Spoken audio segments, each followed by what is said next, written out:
Auto ರಿಕ್ಷಾವೊಂದು ನಿಯಂತ್ರಣ ತಪ್ಪಿ ಮರಕ್ಕೆ ಡಿಕ್ಕಿ ಹೊಡೆದ ಪರಿಣಾಮ ಓರ್ವ ವ್ಯಕ್ತಿ ಮೃತಪಟ್ಟು ಮೂವರು ಗಾಯಗೊಂಡಿರುವ ಘಟನೆ ಉಳ್ಳಾಲ ತಾಲೂಕಿನ ಕೊಣಾಜೆ ಸಮೀಪದ ಪುಳಿಂಚಾಡಿ ಎಂಬಲ್ಲಿ ಭಾನುವಾರ ಸಂಜೆ ಸಂಭವಿಸಿದೆ.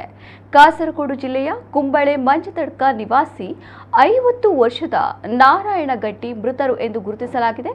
ಸಂಬಂಧಿಕರೊಬ್ಬರ ಆರೋಗ್ಯ ವಿಚಾರಿಸಲೆಂದು ಕೊಣಾಜೆ ಪುಳಿಂಚಾಡಿಯ ಕಲ್ಕಾರ್ ಎಂಬಲ್ಲಿಗೆ ನಾರಾಯಣಗಟ್ಟಿ ಅವರು ರಿಕ್ಷಾದಲ್ಲಿ ತೆರಳಿದರು. ಅಲ್ಲಿ ಇಳಿಜಾರು ಪ್ರದೇಶದಲ್ಲಿ ರಿಕ್ಷಾ ಇಳಿಯುತ್ತಿದ್ದಂತೆ ಬ್ರೇಕ್ ವೈಫಲ್ಯಕ್ಕೀಡಾಗಿ ಮರವೊಂದಕ್ಕೆ ಡಿಕ್ಕಿ ಹೊಡೆದಿದೆ. ಈ ಸಂದರ್ಭ ಗಂಭೀರವಾಗಿ ಗಾಯಗೊಂಡ ನಾರಾಯಣಗಟ್ಟಿ ಅವರು ಮೃತಪಟ್ಟಿದ್ದು, ಘಟನೆಯಲ್ಲಿ ರಿಕ್ಷಾದೊಳಗಿದ್ದ ಸಂಬಂಧಿ ಮಹಿಳೆ, ಅವರ ಪುತ್ರ ಹಾಗೂ ಇನ್ನೋರ್ವರಿಗೆ ಗಾಯಗಳಾಗಿವೆ. ನಾರಾಯಣಗಟ್ಟಿ ಅವರು ಪತ್ನಿ ಹಾಗೂ ಇಬ್ಬರು ಪುತ್ರರನ್ನ ಅಗಲಿದ್ದಾರೆ. ಮಂಗಳೂರು ದಕ್ಷಿಣ ಟ್ರಾಫಿಕ್ ಪೊಲೀಸ್ ಠಾಣೆಯಲ್ಲಿ ಈ ಬಗ್ಗೆ ಪ್ರಕರಣ ದಾಖಲಾಗಿದೆ.